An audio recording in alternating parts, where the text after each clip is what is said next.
Welcome to sqadia.com. This is Mohammad Osama, and today we are talking about the nervous system and the pathologies that are associated with the nervous system, either the central nervous system or the peripheral nervous system.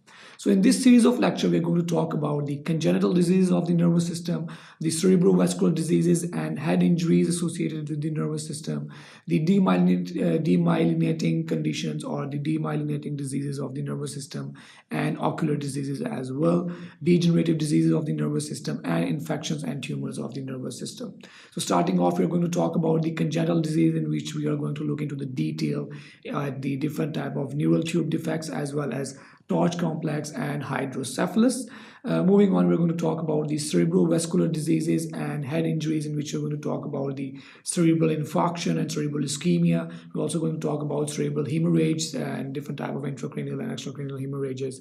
And we're also going to talk about head injuries, either invasive or non-invasive, such as croup and contra-croup as well. We're also going to talk about the demyelinating and ocular disease, in which we're going to talk about different type of conditions, most commonly the multiple sclerosis, Guillain-Barré syndrome, and different type of ocular diseases as well. In degenerative neurodiseases or degenerative disease of the nervous system, we are going to talk about Alzheimer's disease, Parkinson's disease, Pick's disease, and many other conditions which are age-related as well.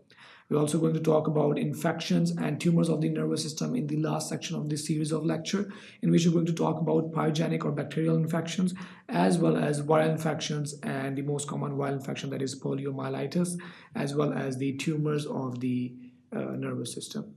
So that is all that we're going to cover in this series of lecture, and I hope that will be helpful to you. And please stay tuned to sqadia.com for more lectures like this.